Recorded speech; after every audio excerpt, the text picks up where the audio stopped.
Ela foi escrita em um período de 1.600 anos, traduzida em mais de 1.500 línguas e dialetos. São 40 escritores, mas um só autor: Deus. No ar, interativo Novo Tempo. Uma forma envolvente de conhecer a Bíblia. Pois é, estamos aqui começando mais um Interativo Novo Tempo. Mais uma vez, agradecendo a você que nos acompanha, que ouve a Novo Tempo, né? Já estamos na expectativa, Pastor Danilo, hein? Já estamos aí no segundo encontro, né? Segundo encontro, falamos na semana passada sobre a Palavra de Deus e hoje vamos falar de um outro assunto também, que é um assunto que fica no coração de muita gente, uma dúvida, né? Como é que foi que entrou o pecado no mundo, né? O que fez com que o pecado entrasse no mundo e quais as consequências que a gente vê no mundo de pecado? Aliás, isso é até fácil a gente ver, né? Ver resultados terríveis, né? Como é que o mundo tá. Vamos ver o que a Bíblia fala sobre esse assunto. Tudo bem? Bom dia. Bom dia, Diógenes. Bom dia, amigos aí da Novo Tempo, aqui da região metropolitana de Belém. E também aqueles que nos ouvem pela rede, né? Que estamos aí na internet. Você que está espalhado por vários lugares aí. É um prazer estar com vocês e nós vamos entender hoje a entrada do pecado. Mas nós temos que entender também a origem do pecado, né? Exatamente. Ele, para ter entrado aqui nesse planeta e ter feito essa desgraça que nós estamos vendo aí de tanto sofrimento, nós temos que entender também como surgiu o pecado e o primeiro grande pecador, né? É isso que nós vamos estudar hoje. Aí que tá, né? Como surgiu o pecado no mundo, de onde que veio isso tudo, será que Deus tem culpa? Será que Deus tem alguma participação nisso, né? Alguns falam assim, se Deus é amor, por que acontece tanta coisa no mundo? Por que tanta desgraça? Por que tanto sofrimento, né? E as pessoas ficam aí colocando a culpa em Deus. Mas será que isso é verdade? Será que esse é o pensamento correto? É a indagação correta? Será que Deus teria alguma participação nisso tudo? Ou será que Deus é apenas um ser que está tentando salvar as pessoas, né? E é isso que nós vamos ver hoje no nosso estudo de hoje, né, pastor? Tem que entender bem esse assunto, senão fica complicado, né? Isso, nós temos que entender o seguinte, que o pecado se originou lá no céu com a rebelião, né? De Lúcifer. Lúcifer nasceu no coração dele a inveja, a mácula, e com tudo isso ele começou a trabalhar para que boa parte dos anjos se rebelasse contra Deus. Mas aí você pode perguntar, mas Deus criou tudo perfeitamente, por que Satanás lá no céu, um ser criado, se rebelou? Mas Deus nos deu o livre-arbítrio, até lá no céu começou, o livre-arbítrio começou por lá. E há questões bíblicas, como o início original do pecado, que a Bíblia ainda não descreve completamente e que nós vamos entender futuramente. O próprio Cristo, né, irá nos explicar. Mas Satanás começou a se rebelar lá no céu. E de lá, quando ele foi expulso com os seus anjos, né, caídos, 1/3, que é muita coisa, foi lançado aqui. Deus ainda deu oportunidade, ele ainda veio para esse mundo, né? O senhor disse aí que se originou com Satanás, com Lúcifer. Agora, algumas pessoas dizem que Satanás é apenas uma imaginação, né? Que Satanás não existe, coisa nenhuma, mas na Bíblia a gente não tem essa visão, né? Satanás realmente é um ser que existe e habitou lá no céu e se revoltou, como o senhor falou, contra o próprio Deus, não é isso? Isso. Ezequiel 28 nos é dito que Lúcifer era um ser perfeito e exercia a função de querubim da guarda antes da rebelião. Ele até diz assim, tu eras querubim da guarda, ungido, e te estabeleci. Permanecias no monte santo de Deus, no brilho das pedras andavas. Perfeito eras nos teus caminhos, desde o dia em que fostes criado, até que se achou iniquidade em ti. Ezequiel 28, 14 e 15. Muito forte, né? Ele era perfeito. Ele era querubim da guarda. Ele era regente. Ele ocupava uma posição de destaque no céu. Mas o que diz a palavra santa? Até que o dia que foi achado em perfeição, aonde? No seu coração. Aí que tá, essa imperfeição. Alguns podem até dizer, será que Deus fez alguma coisa errada ali no coração de Lúcifer? Será que Deus errou? Mas o texto aqui está bem claro, pastor. Eu entendi, dizendo que ele era formoso, né? O coração dele se exaltou, né? E por conta dessa elevação do coração, ele se corrompeu. Mas isso não dá para a gente explicar, não é? Isso, Isaías 14 esclarece que foi através do orgulho. Olha que pecado que começa a trabalhar no coração do homem desde lá do céu, né? O orgulho chegou ao coração de Lúcifer porque ele queria ser como Deus, queria ser como Cristo, como o Espírito Santo. E ele sentiu no seu coração esse desejo, se tornou um ser orgulhoso. E ele começou a disseminar lá no céu questões de rebelião, porque as pessoas, os anjos lá até então puros e obedientes a Deus, e Lúcifer começou a falar, porque eles podem, nós não podemos. Eu sou grande, eu sou o guardião, eu sou o regente, e não tenho uma posição de tão destaque como o próprio Cristo, né? E esse orgulho fez ou tornou Lúcifer um pecador lá no céu e que levou à sua queda, que veio parar aqui nessa terra, né? Então lá no céu ele teve o desejo de ser como Deus e por isso ele tentou enganar todo mundo ali, se revoltou contra as leis de Deus, foi isso que você estava explicando, né? Só que a gente não tem uma explicação como esse orgulho se originou no coração dele, é um mistério, né, pastor? Isso, porque é o seguinte, Lúcifer era foi um ser criado. Perfeito, ele né? Ele não foi gerado, ele foi criado. Então, o que acontece? Ele era uma criatura, ele não era um criador. E ele estava querendo se colocar na posição de Cristo e de Deus. E ao momento que nasceu esse desejo no coração dele, aí começou a brotar o pecado. Se nós formos trazer para os dias de hoje, o ser humano, quando começa a cultivar e cativar o orgulho no seu coração, ele começa o quê? A regar o pecado no seu coração, porque ele começa a ter desejos, pode ser materiais, carnais, ou até desejos espirituais impróprios. Entendi. Desejos que estão andando na contramão dos caminhos que Deus nos indica. Assim como Lúcifer, né, andou na contramão, não seguindo ou respeitando as regras do céu. Nós, seres humanos, quando começamos a criar no nosso coração desejos como Lúcifer, nós estamos entrando no caminho do pecado. E isso aconteceu com Adão e Eva, né? É engraçado porque ele foi expulso do céu, porque ali não teve lugar para ele. Aliás, a Bíblia fala aqui, inclusive no livro de Apocalipse, que muita gente tem medo de ler, mas esse livro que revela tudo isso aí, lá no capítulo 12, né, diz que houve uma peleja no céu. É claro que a gente não entende essa peleja como as guerras que existem por aqui, mas acontece que ele não conseguiu o que ele queria e foi expulso do céu ali e lançado aqui para essa terra, não foi isso, pastor? Isso, Gênesis 1, 26, 31, até diz assim, né? Nós temos aqui que entender que antes do pecado o mundo não conhecia dor ou sofrimento, visto que refletia o plano original divino. O primeiro casal formado à imagem de Deus vivia em perfeita comunhão com o Criador. Eles também desfrutavam de uma harmonia e uma relação com a natureza e todas as outras criaturas.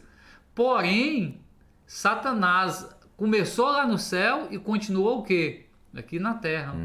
Quando ele começou a trabalhar onde? No coração de quem? De Eva. Para que ela desobedecesse às ordens de Deus. Deus colocou o homem ali no paraíso, num lugar bonito, majestoso. Deus deu de tudo para eles, para sua subsistência. Deus tinha planos para aquele casal e subsequentemente para toda a humanidade. Mas ele falou o quê? De tudo pode aproveitar, pode se alimentar, menos da árvore do conhecimento do bem e do mal. E Satanás colocou, assim como ele fez no coração dos anjos lá no céu, ele colocou no coração de Eva. E aí se iniciou o pecado da desobediência, né? E a consequência disso é o que vivemos hoje. É interessante que o próprio Jesus, né, descrevendo isso aí, Lá em Lucas 10:18, né? Ele diz que viu Satanás caindo do céu como um relâmpago, né? Aquele momento em que ele foi expulso e veio aqui para a terra, não é isso? Isso, nós temos que entender também, Diógenes, que quando ele não veio sozinho, né? A Bíblia fala que 1/3 dos anjos. 1/3 dos anjos não dá para se contar. São miríades e miríades de anjos, né? É muitos anjos. Então, se você for pegar esse tanto de anjo pecador que estava sobre as ordens de Satanás e quando veio para esse mundo e que estão aqui até hoje, né? Fazendo essa desgraceira que nós vemos aí, como é que se diz, as pessoas estão em sofrimento, as pessoas estão perdendo amor, as pessoas estão desacreditando na palavra de Deus, as pessoas estão deixando de sentir a espiritualidade divina no coração, porque é tanto sofrimento que esse mundo apresenta aos nossos olhos.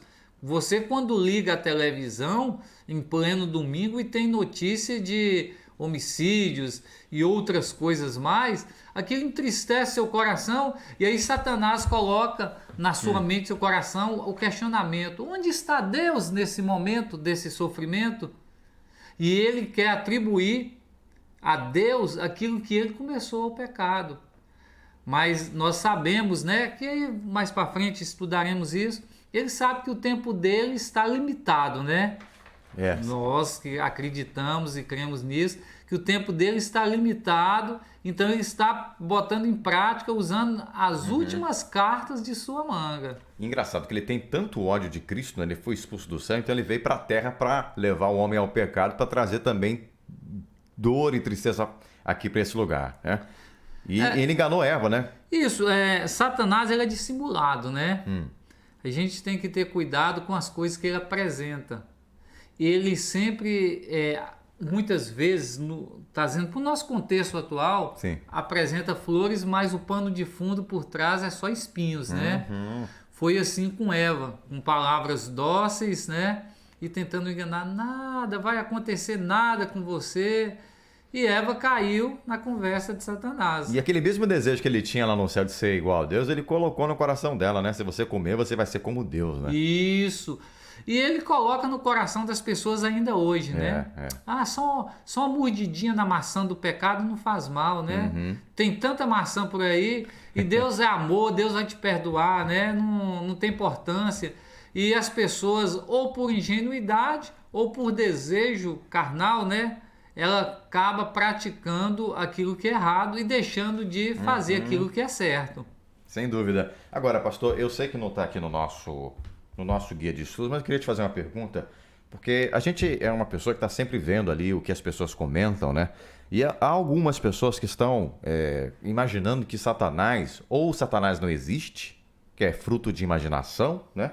Satanás é fictício, e outros até acreditam que Satanás está preso, que Satanás está agora no inferno desde Jesus, que foi morto na cruz. Satanás agora está preso e que agora ele não está mais aqui arruinando a vida de ninguém. Ou seja, ninguém precisa ter medo. Mas a Bíblia não dá isso pra gente em nenhum texto da Bíblia, nenhuma ideia dessa de que Satanás estaria preso no inferno e nós aqui podemos fazer tudo livremente. O que nós entendemos aqui na Bíblia, e o senhor pode confirmar através da Bíblia aí, é que Satanás está rugindo como leão e está tentando levar as pessoas à perdição. E não está sozinho, como o senhor falou, ele tem uma terça parte que era do céu, com ele sendo os seus comparsas, assim podemos dizer, seus auxiliadores, para que ele possa, já que Satanás não tem o poder de ser Deus, não pode estar presente em todos os lugares ao mesmo tempo, ele tem ali os seus demônios que estão destruindo as pessoas e enganando com muitas mentiras, assim como enganou Eva, não foi isso? Tiago 4:7 diz assim: resisti ao diabo e ele fugirá de vós. Quando ele nos apresenta isso, resistir ao diabo e ele fugirá de vós, é porque ele está por aí, né? Como alguma coisa vai fugir de mim se ela não existe? Exatamente. A palavra de Deus diz que o diabo anda ao nosso derredor como leão, né? Se você em algum momento assistiu alguma reportagem do Discovery e outras coisas falando sobre como é o ato de um leão pegar a sua presa, ele nunca vai chegando e como outros animais que têm o seu instinto e atacando sua presa.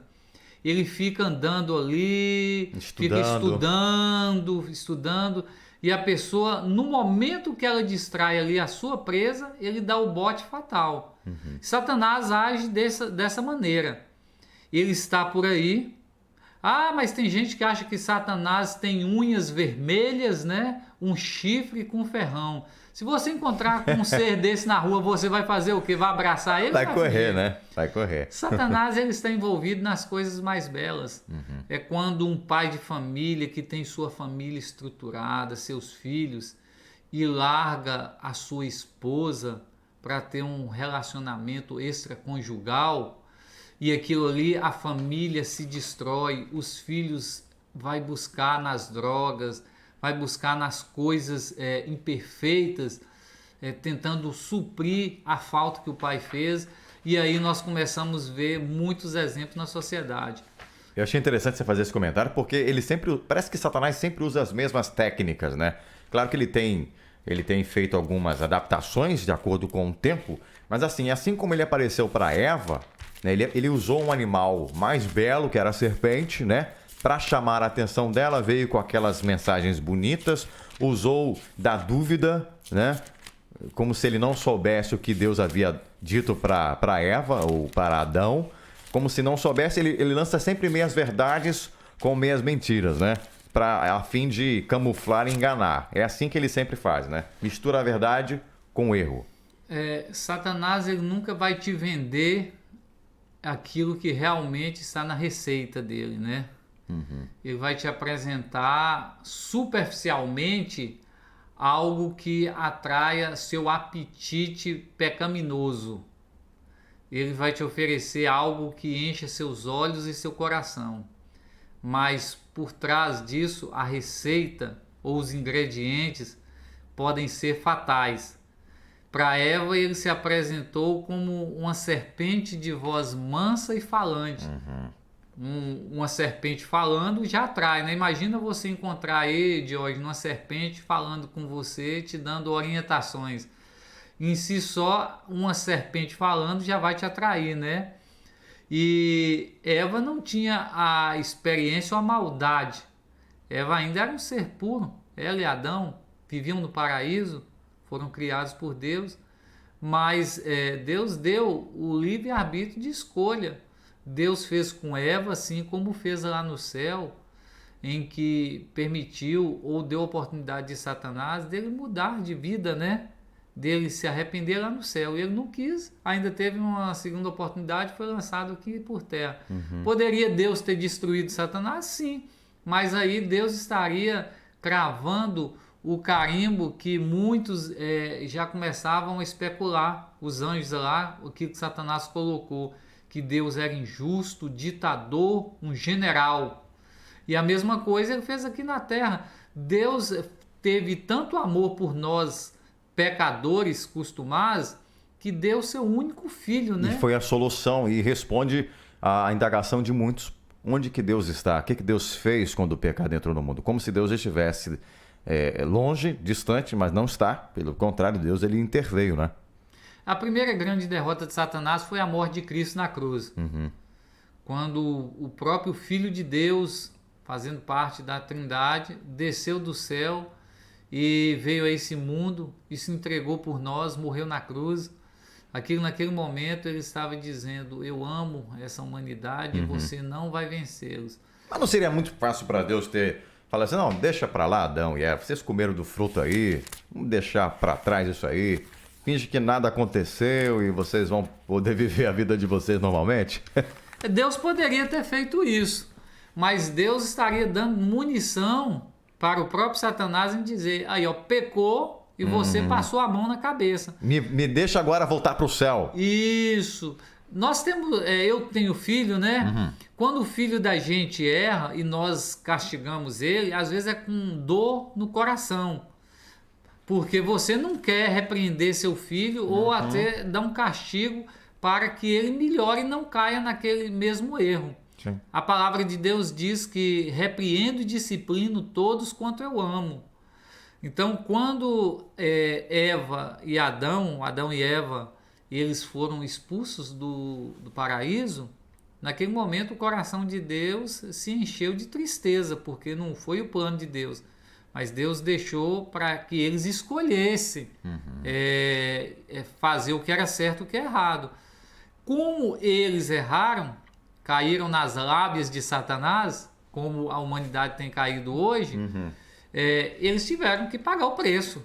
Sim. A gente paga o preço. Se eu estou indo por uma rodovia e há placas lá e um guarda me para, não vá por lá porque está muito perigosa, pode causar acidente, até perca de vidas, e eu continuo naquele caminho e provoco um acidente, eu não sou inocente naquele acidente. Eu sabia das advertências. Eu sabia que ir por aquele caminho poderia me levar à morte ou causar ou me machucar por consequência das minhas escolhas.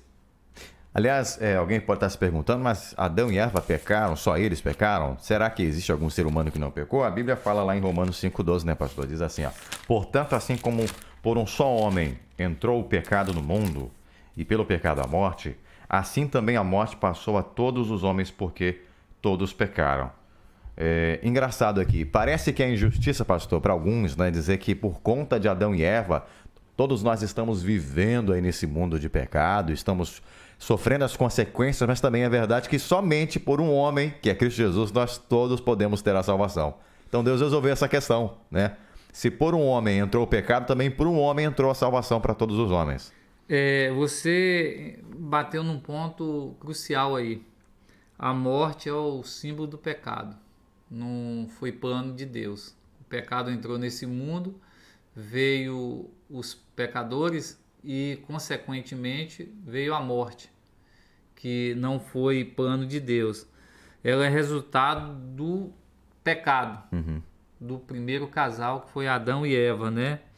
Então, assim, a corrupção do ser humano no decorrer desse período posterior a Adão e Eva trouxe a morte como o ápice do pecado. Você, ser humano, nós seres humanos, podemos pecar e ser perdoados. Mas quando o pecado ele se culmina ou se aflige para o ponto central da morte, chegou o ápice do pecado. E morreu em pecado, aí já cessou, né? Você até no início ali, nós não vamos entrar em detalhes, isso é posteriormente, outro, né? Mas quando você falou assim que Satanás, né, saiu do inferno e está trabalhando com as pessoas, nós vamos até entender depois. Realmente existe inferno? Algumas pessoas falam assim, o inferno é aqui nessa terra, né? É tudo que nós vivemos. Sim. Mas originalmente o que diz a palavra de Deus, se o diabo está lá com um caldeirão cheio de anjos do mal lá, e fogo e aquela escuridão, realmente existe isso? Aquilo ali que é o QG do pecado? Então, futuramente, nos próximos estudos... E tem muitas perguntas, né? Por exemplo, será que existe imortalidade da alma? A alma é mortal, é imortal? Satanás já está queimando no inferno? Os ímpios que já morreram estão lá, já pagando o castigo vai ser eterno, vai ser por um tempo? São várias questões aí que se levantam, né, em várias denominações, e nós temos que ter o conhecimento disso e a compreensão, mas segundo a Bíblia, senão a gente pode ser enganado e interpretar o próprio Deus de forma errônea. Como diz Leandro Quadros, se você tiver coragem para perguntar, a Bíblia vai ter coragem para te responder. Então, todas as suas dúvidas vai ser tirado à luz da Bíblia. Amém. Outros pontos que nós estudamos são compreensíveis como apoio, mas o ponto central e a base de tudo está na Bíblia. Sim. Deus nos fala através da Bíblia. Então, tudo que nós falamos e estamos estudando, nesse segundo estudo mesmo, vem aqui, é refletido do que a Bíblia nos ensina. Exato. Nada que estamos acrescentando por nossas próprias convicções. É a palavra de Deus que o diz. O nosso tempo já esgotou. Você já tem aí em mãos o tema do próximo encontro, não, né? Vamos falar, então. Vou fazer durante a semana. Eu vou abrir para o ouvinte que quiser, de repente, fazer alguma pergunta sobre o tema. Eu falo durante a semana aí, não tem problema não. Tá? Aí você vai poder, de repente, tirar sua dúvida aqui com a gente, né? Pastor, nosso tempo aqui já se esgotou. Eu gostaria que o senhor fizesse, então, em um minuto aí, o seu resumo e você depois pode até orar para a gente poder encerrar. Isso. O que eu tenho a dizer é o seguinte: nós vivemos num mundo de pecado. Isso é fato. Mas nós temos a promessa de vivermos no mundo puro. Isso também vai se tornar realidade. Hebreus nos fala que estamos aqui, conhecemos a palavra de Deus pela fé. E pela fé que acreditamos, né, que esse mundo se fez. Pela fé acreditamos que Cristo é Filho de Deus. Pela fé acreditamos também que viveremos em um novo céu e nova terra. A Bíblia também nos fala que sem fé é impossível agradar a Deus. Então é pela fé que nós cremos que seremos salvos ou teremos oportunidade de sermos salvos. Então, no decorrer desses estudos aí, vários temas, né? A Bíblia é infinita. Ela é como o universo. Você vai mergulhar e não vai ter fim. Você sempre vai descobrir coisas novas. E é o seu manual, é o meu manual, é o nosso manual. É aquilo que vai nos conduzir para a salvação. Então agradeço a todos que estão aí nos ouvindo. E lembrando vocês, nesse sábado estamos com Impacto Esperança. Em algum momento, alguém bater a porta da sua casa ou encontrar com você, você vai receber uma bela literatura. E esse ano o tema é Esperança para a Família. As famílias que estão degradadas, estão destruídas, o reflexo das famílias que estão destruídas é a sociedade que nós vivemos. Então, ontem eu até estive no fórum lá em Belém, da família, entregando uns livros lá, todos de forma gratuita. Isso é um projeto da Igreja Adventista em toda a América do Sul. E a juíza me indagou o seguinte, ou me relatou, se as famílias estivessem estruturadas, nós nem precisaríamos estar aqui atendendo ninguém. Olha só. Então, nesse sábado você vai receber esse material. Isso é um grande projeto da Igreja Adventista na América do Sul, principalmente aqui na região de Belém. Nós vamos estar em hospitais, presídios, no comércio, de porta em porta. A Igreja Adventista fez esse investimento para trazer um material para você. Para salvar a sua família. Para salvar você e sua família. Tá certo. Ora pra gente então, pastor, pra gente poder encerrar. Amado Deus, acreditamos na luz da Tua palavra que, por mais pecadores que somos, nós ainda temos a oportunidade do arrependimento. Amém. Nós temos a oportunidade de mudar de vida, de direção. O Senhor tem conduzido todas as coisas em nossa mente, nosso coração.